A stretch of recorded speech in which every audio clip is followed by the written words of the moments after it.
हमें तैयारी शुरू करनी होगी। सैन्य परिश्रम बढ़ा दिए जाएं। हमने सुना है मुगल सेना बहुत बड़ी है। जी महारानी, उनकी सेना बहुत बड़ी है। उनके डर से छोटी मोटी रियासतों ने अपनी सेना के साथ आत्मसमर्पण कर दिया है और उनके पास तोपें भी हैं।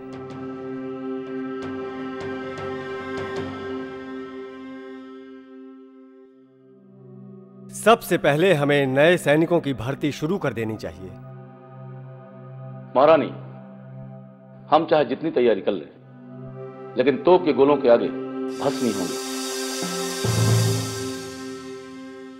मगर हां, अगर हम सच में तैयारी करना चाहते हैं तो वक्त के बदलाव के अनुसार हमें अपने अस्त्रों और शस्त्रों में सुधार लाना होगा। महारानी जी।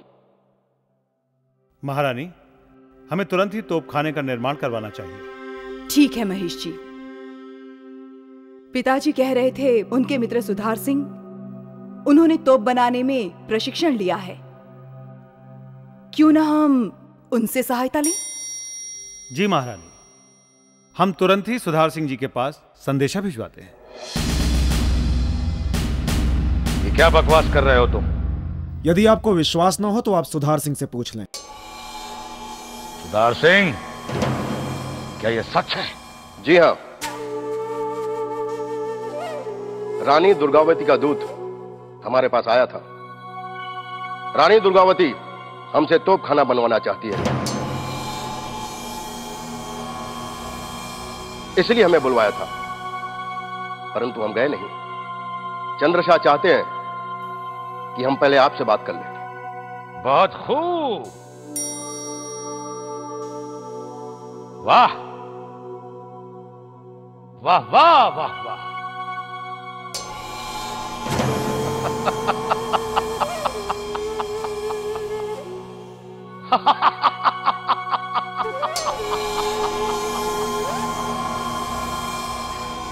रानी दुर्गावती, तुम तोप खाने खुलवाकर मुगलिया सल्तनत से टक्कर लेना चाहती हो।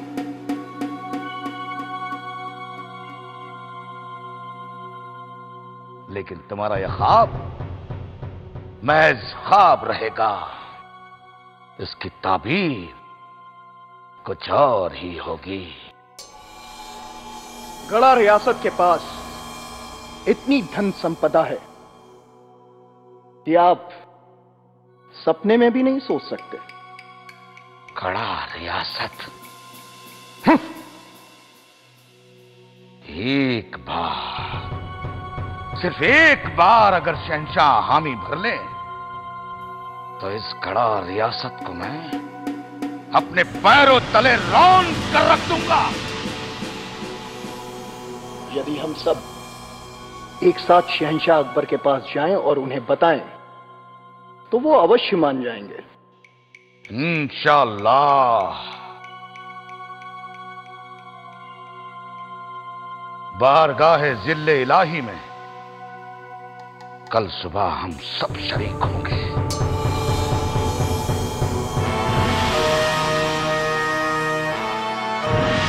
जहांपना, मुगल सल्तनत को छोड़ के राज्य के किसी भी राजा के पास तोपें नहीं हैं।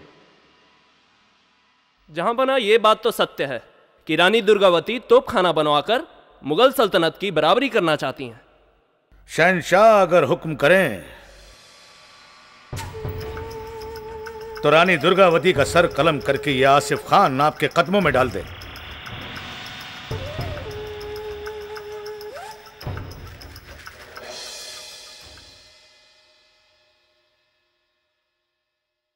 रानी दुर्गावती बहादुर हैं। हमें उन्हें मुगल सल्तनत के साथ हाथ मिलाने का एक मौका जरूर देना चाहिए। जो हुक्म माली जां। सल्तनत हिंद, शहंशाह अकबर का यह पैगाम है कि औरतों का काम चरखा चलाना है।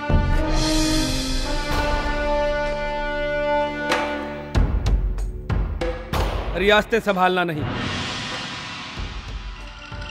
और इसीलिए हम रानी को तोहफे में यह चरखा भेज रहे हैं। उम्मीद है उन्हें जरूर पसंद आएगा।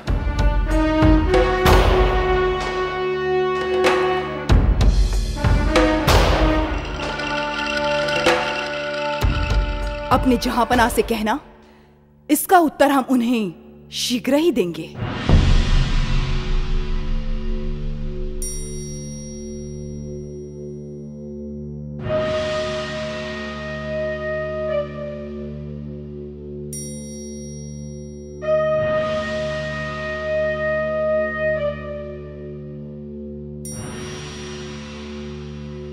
सोने का करेला, इसका क्या मतलब हुआ? जहांपनाह, इसका मतलब यह है कि हमारी गड़ा रियासत सोने की तरह संपन्न है। करेले के ऊपरी भाग की तरह ऊबड़ खाबड़ और करेले के भीतरी भाग की तरह हम शत्रु के लिए युद्ध में उतने ही कड़वे हैं।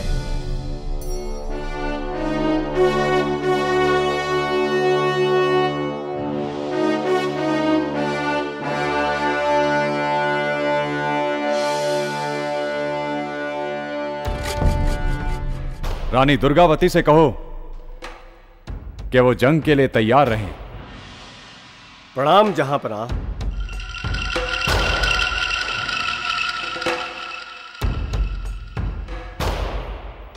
आसिफ खान से कहो कि रानी दुर्गावती पर हमले की तैयारी पूरे जोर शोर से की जाए। जो आ गया जहांपनाह।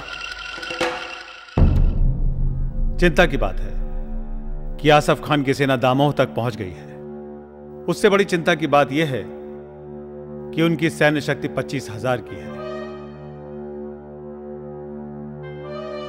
जिसके परिणाम स्वरूप हमारे सैनिकों का मनोबल टूट गया है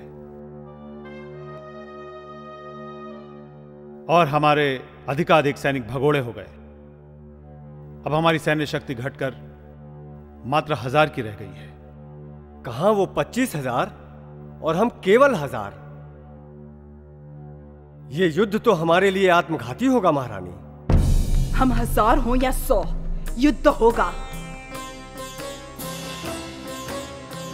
कायरतापूर्ण विचार भी हमारे लिए घृणास्पद है।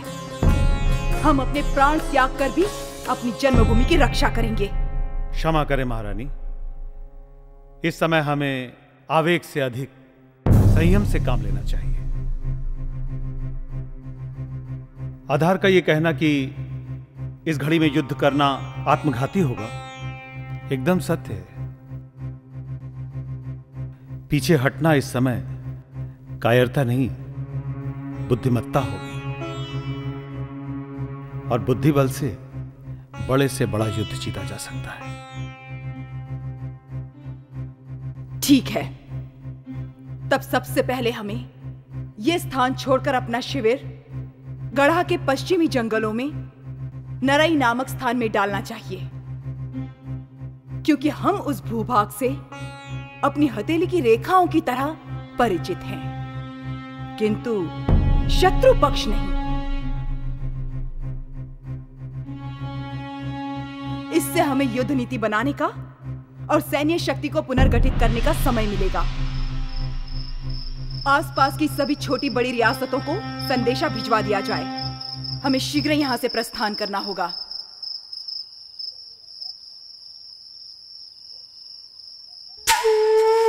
हुजूर, रानी दुर्गावती ने चौरागढ़ को खाली कर दिया है।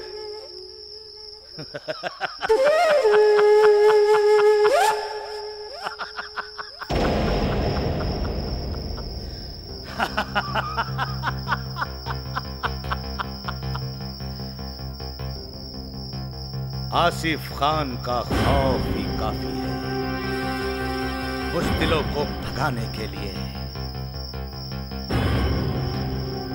जांबाज जंगजू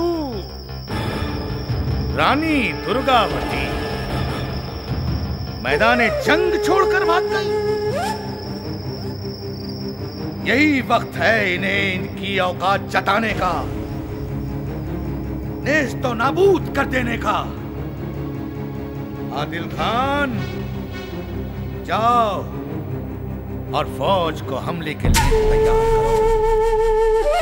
प्रतिद्वंदी की विशाल सेना को एक झटके में तहस नहस करने के लिए दुर्गावती ने अपने कुशल योद्धाओं के साथ मिलकर एक छापामार रणनीति बनाई, जिसके अनुसार आमने सामने की लड़ाई के बजाय शत्रु की सेना जब पहाड़ी दर्रे के बीच से गुजरने लगे तब उन पर दो तरफा तेज प्रहार किया जाए। सैनिकों, हमने युद्ध करने का निश्चय किया है और यह युद्ध अब टल नहीं सकता।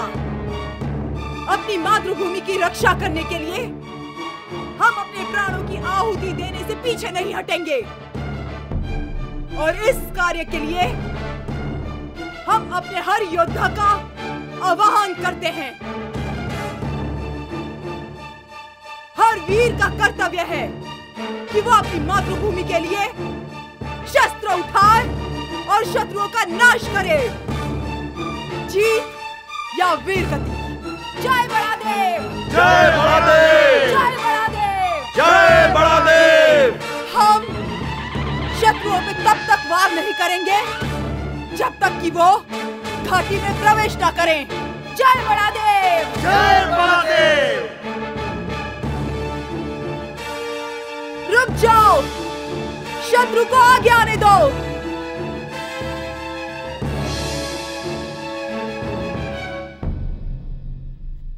इस समय हमारी सेना ऊंचाई पर है, हमें इसका भरपूर लाभ मिल सकता है। जय बड़ादेव! जय बड़ादेव! अल्लाहू अकबर! तलवार हो!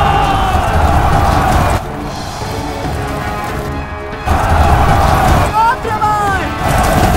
तीर चलाओ!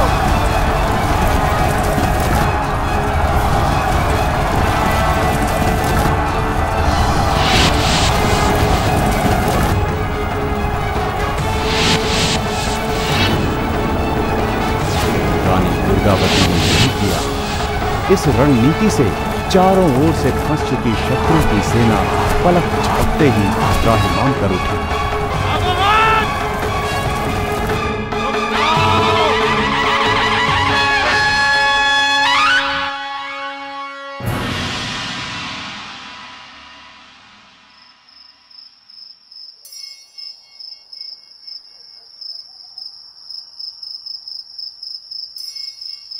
ये समय व्यर्थ गंवाने का नहीं है।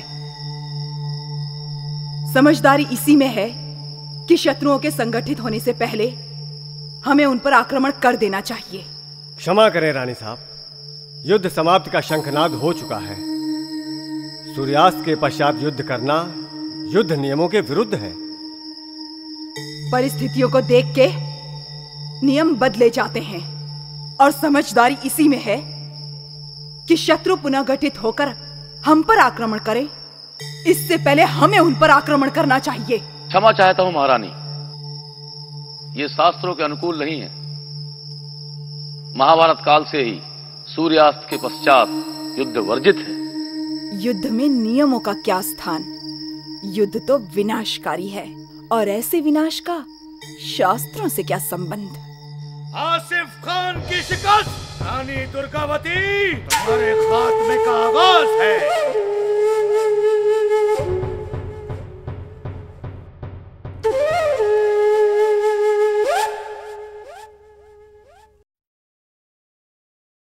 आज की शब आसिफ खान की शिकस्त की शब है, लेकिन कल जलाले अकबरी की कसम, कल का सूरज तुम्हारे लिए निकलेगा तो जरूर, लेकिन गुरूब हमारी मर्जी से होगा। आज नसीब भले ही तुम्हारे साथ था, लेकिन कल तुम्हारा मुस्तकबिल हम लिखेंगे। हुजूर, तोपें आ चुकी हैं।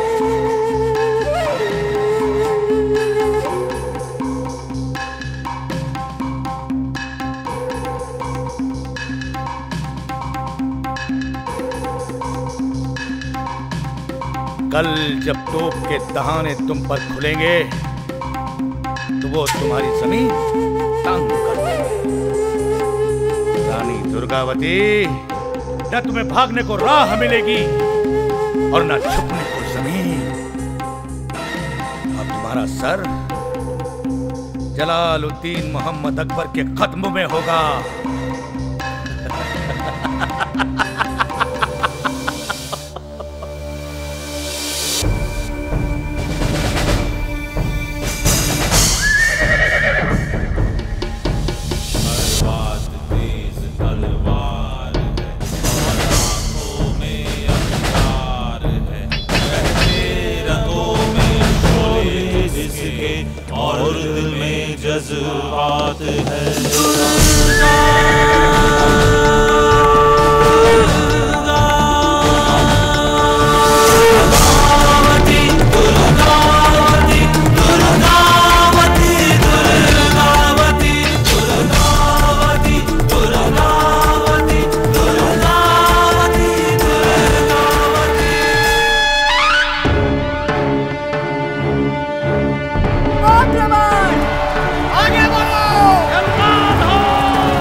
रानी माँ, रानी माँ। ये लो मेरी कटार और मुझे मृत्यु के घाट उतार दो। नहीं नहीं रानी माँ, हम आपको नहीं मार सकते, परंतु हम आपको किसी सुरक्षित स्थान पर अवश्य पहुंचा सकते हैं। यही अपमान तुमने मेरे लिए चुना है?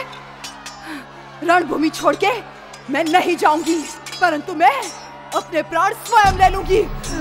रानी माँ।